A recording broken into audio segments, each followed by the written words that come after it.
यकीन माने, अगर आज पाकिस्तानियों को आप मौका देना जी कि वीज़े खुल गए हैं यूरोप के, पाकिस्तान में शायद 10-20% लोग बचेंगे, सारे यूरोप निकल जाएंगे।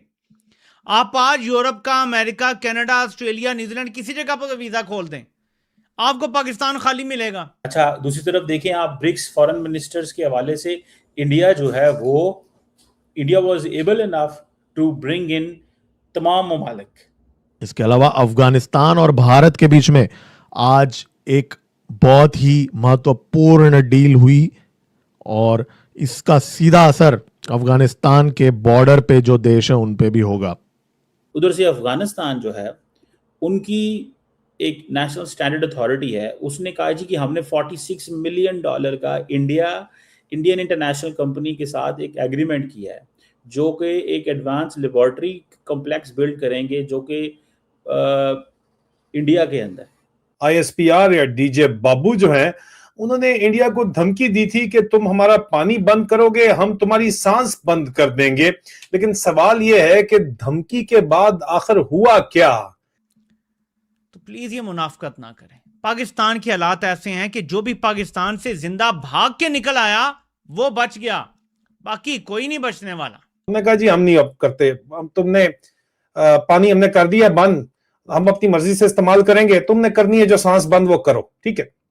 इंडिया अपनी फॉरेन पॉलिसी इस वक्त जबरदस्त किस्म की चमका रहा है, ठीक है। इंडिया जनाब ये दुनिया को बताना चाहता है कि पायन ऐसी तो हमें तो हाथ ना लगाएं आप। पाकिस्तान की फौज इंडिया को धमकी दे रही है कि हम तुम्हारा सांस बंद कर देंगे। मार्के हक के ड्रामे ये लोग कर रहे हैं, डीजे बाबू वगैरह नाच रहे हैं। दोस्तों नमस्कार। दोस्तों एक खबर आई जिसने पूरे पाकिस्तान को चौंका के रख दिया। कल भारत और अफगानिस्तान के बीच एक डील हुई जिसमें अफगानिस्तान ने $46 मिलियन का इन्वेस्टमेंट भारत की एक फर्म TCRC के साथ साइन किया। अब जब यह खबर इन भिखारियों को मिली, बस इन्होंने अपना रोना धोना वापस शुरू कर दिया। वहीं दूसरी तरफ कल फिर भारत ने अपने तेजस को पाकिस्तान बॉर्डर में तैनात कर दिया, जिसके बाद से पाकिस्तान हाई अलर्ट पर है। कुछ पाकिस्तानी कल ये रिपोर्ट कर रहे थे कि इंडियन आर्मी ने LOC में कुछ पाकिस्तानियों को मार गिराया, जिसके बाद पाकिस्तानी आर्मी ने भी इंडियन साइड पर फायरिंग कर दी। अब कल ही इनके रक्षा मंत्री ख्वाजा आसिफ भारत को गजवाए हिंद की धमकी दे रहे थे और कल ही इनके 4 फौजियों को इंडियन आर्मी ने लिटा दिया। और अब भारत अफगानिस्तान की ये डील देखकर इनके सीने में और ज्यादा आग लग चुकी है। इसी टॉपिक पर चलिए आगे इस वीडियो को देखते हैं। चैनल को सब्सक्राइब और वीडियो को लाइक करना ना भूलें। जय हिंद। पाकिस्तान का मोदी कहता है कि हम तुम्हारा पानी बंद कर देंगे, तुम हमारा पानी बंद कर दोगे, हम तुम्हारा सांस बंद कर देंगे।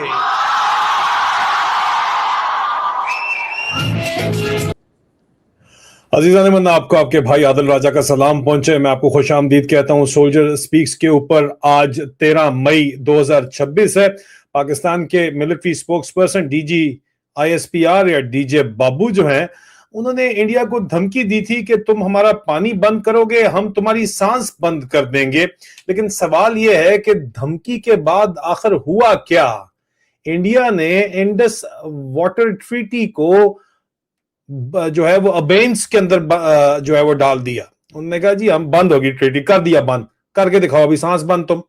और पाकिस्तान के जो इस वक्त हुक्मरान हैं, पाकिस्तान पे जो काबिज हैं, वो सिर्फ बड़के मार रहे हैं और बयानात दे रहे हैं, लेकिन ग्राउंड के ऊपर क्या हो रहा है इसको समझने के लिए आप थोड़ा सा इसका कॉन्टेक्स्ट समझ लीजिए कि इंडस वाटर ट्रीटी 1960 के अंदर वर्ल्ड बैंक ने, आपको पता ही है, करवाई थी, जिसके मुताबिक रावी, ब्यास और सतलज जो कि ईस्टर्न रिवर हैं, ये इंडिया के पास गए थे, और वेस्टर्न रिवर इंडस, झेलम जो है, सिंध, झेलम और चनाब, ये पाकिस्तान के लिए आया था। अब इंडिया ने 2025 में जो पहलगाम के अंदर हमला करवाया गया, उसके बाद इस ट्रीटी को अबेंस के अंदर डाल दिया। उन्होंने कहा जी हम नहीं अब करते, हम तुमने पानी हमने कर दिया बंद, हम अपनी मर्जी से इस्तेमाल करेंगे, तुमने करनी है जो सांस बंद वो करो, ठीक है। और जाहिर बात है कि उसके बाद इंडियन ऑफिशियल्स ने कहा कि ये पोजीशन तब तक जो है वो रहेगी जब तक पाकिस्तान जो दहशतगर्दी है, क्रॉस बॉर्डर टेररिज्म है, उसकी क्रेडिबिलिटी के ऊपर, उसको मुकम्मल तौर के ऊपर उसका खात्मा नहीं करता। अब इंपॉर्टेंट बात यह है कि इंडिया ने ओवरनाइट पाकिस्तान का सारा पानी नहीं रोका ना वो रोक सकता है, क्योंकि वेस्टर्न रिवर्स के ऊपर बहुत बड़े मैसिव स्टोरेज और डाइवर्जन इंफ्रास्ट्रक्चर बनाने के अंदर टाइम लगता है। लेकिन इंडिया अपनी अपस्ट्रीम लेवरेज यूज कर रहा है इस वक्त बड़े वाजे तरीके से, और वाटर डिप्लोमेसी का को एक प्रेशर टूल के ऊपर पाकिस्तान के खिलाफ बड़े कामयाबी से इस्तेमाल कर रहा है। रिपोर्ट्स के मुताबिक इंडिया ने इंडस वाटर ट्रीटी की सस्पेंशन के बाद नए हाइड्रो पावर प्रोजेक्ट्स बड़ी तेजी से बढ़ा दिए हैं और हाल ही में खोल भी दिए हैं और उनको मजीद खोला है। दूसरी तरफ पाकिस्तान के किसान की पहले से जो बुरी हालत है, उसकी क्या हालत है वो आप देख लें, किस तरह रो रहा है वो। अरे अबा मुझे अर्थ में पुटू जी आऊं हाणे रेट मथे कया अरे मुखे ब्रो तो माठ अरे चरियो तो यार कोने अदाई असा भिंडियों पोके नोडा एकड़ भिंडी असा रो देखर अरे और इमारो यार कोली रोए 800 900 रुपया कटो 300 रुपया पटे 50,000 रुपया बिच लगायो बस यार को मुखे ब्रो। यानी जिस वक्त पाकिस्तान की फौज इंडिया को धमकी दे रही है कि हम तुम्हारा सांस बंद कर देंगे, मार्का हक के ड्रामे ये लोग कर रहे हैं, डीजे बाबू वगैरह नाच रहे हैं, उस वक्त जाहिर बात है पाकिस्तान अपने किसान को का पानी, महंगाई, लो क्रॉप रिटर्न और मार्केट कोलैप्स के दरमियान इस वक्त फंसी हुई है। और इनसे आप बढ़ के मरवा लें जितनी आपने मरवानी है, लेकिन इन्होंने प्लान ढूंढा हुआ है। मैंने आपको बताया था इनके जो उस्ताद जी हैं आसिम मुनीर के, जनरल भट्ट कहते हैं कि अमेरिका के साथ इंडिया के साथ जाके गेम सेट कर लो, 28वीं तरमीम करो, उसके बाद इंडिया को भी पता चल जाएगा कि भाई अब तो टोटल कब्जा आसिम मुनीर का ही है, तो मुनीर मिस्त्री से ही बात करनी है।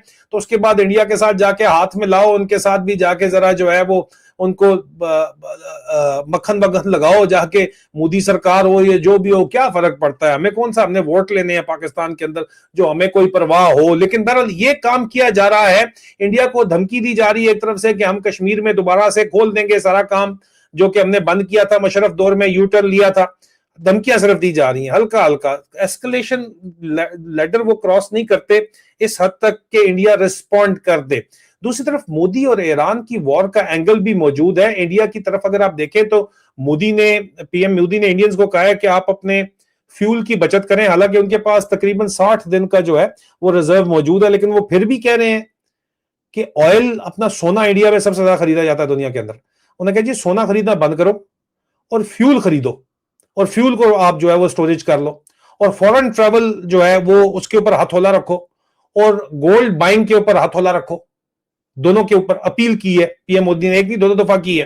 तो रिपोर्ट्स के मुताबिक ये अपील गल्फ और ईरान क्राइसिस और राइजिंग एनर्जी प्राइसेस के कॉन्टेक्स्ट के अंदर आई है, क्योंकि इंडिया दुनिया का सबसे बड़ा ऑयल इंपोर्टर है। एक तो ये वजह है, फाइनेंशियल टाइम तो इसके ऊपर ये बताता है, लेकिन ये सिग्नल है कि इस खित्ते के अंदर एक नया प्रेशर फ्रंट जो है वो खुल रहा है। ईरान वॉर का economic impact, oil supply risk और इंडिया का इंटरनल अंदरूनी राशनिंग स्टाइल की